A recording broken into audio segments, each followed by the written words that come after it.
Hi, everyone.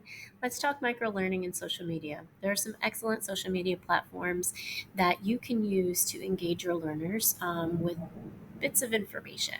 Today, I plan to talk to you about Pinterest, Twitter, and Instagram as your social networking platforms. And I'm going to go into a little further details with suggestions on how to embed microlearning with Instagram specifically. So, before we begin, it's important for us all to understand what microlearning looks like. Essentially, it is bite sized learning at its finest. Microlearning is when learners receive these short bursts of information. We're talking 3 to 5 minutes tops.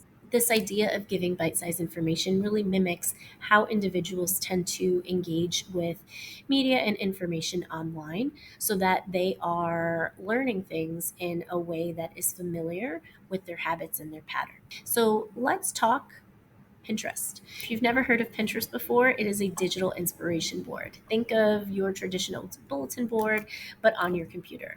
Pinterest is going to allow their users to collect and share images, to create several different boards, to link up those images to other websites and resources that they are interested in keeping. It's a really excellent tool for engaging your visual learners and perhaps engage your learners and pique their interest by providing a relevant or eye catching image with a brief description. Our second option here as a social media platform is Twitter. They are known to be a microblogging platform. And Twitter basically allows you to communicate short messages known as tweets. Twitter can also serve as a great professional learning community. Now, moving on to Instagram, which is my personal favorite social networking platform. Instagram has a very strong focus on photo and video sharing. That is what they're known for. They've kept millions of their followers connected and engaged through very relatable content, especially with its most recent edition of Reels, which sort of mimic the style of the TikTok social networking platform. With that said, Instagram can be a great social networking tool for microlearning. And there are 3 ways that I want to share with you on how you can embed this into your own teaching practices. The first one being Reels that I just mentioned. Reels tend to engage their users because they are quick and concise. They are also very effective. So, a very carefully edited video can really pack a punch and introduce a new concept to your learners. For example, a high school English teacher might want to introduce the concept of Puritanism before going on to assign the reading of the well known play by Arthur Miller, The Crucible. He or she can create a reel that gives the top 5 characteristics of Puritanism all within a minute. Have students view that reel to understand the historical background and context. And then the students can review the reel multiple times to jot down some quick notes on the historical background. It's engaging, it's fun, it allows you to embed music that is connected to the topic that you were discussing, and it's relevant to today's generation. The second option that you have to use microlearning within Instagram is through the use of images, which is what Instagram was basically founded on. An instructor could post a picture of a concept and maybe include a descriptive caption, and then he or she can ask their learners to engage with that picture of the concept through their own comments for a discussion on new learning. So, for instance, if we're using the same example from before, we've got our 10th grade English classroom, they're about to read The Crucible, and now the teacher's going to post a picture of a group of girls dancing in the woods, which is basically the beginning of the conflict in The Crucible.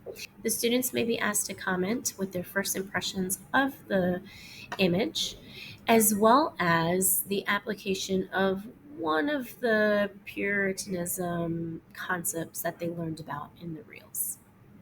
The third option to embed microlearning within Instagram is to then create this collaborative community by using Instagram's abilities to direct message. So, if we're using the same example as before, the teacher may then extend this opportunity for microlearning and ask the students to post their own images that show their perspective of the concept of Puritanism as it might pertain to the Crucible, even before they have started to read this important play.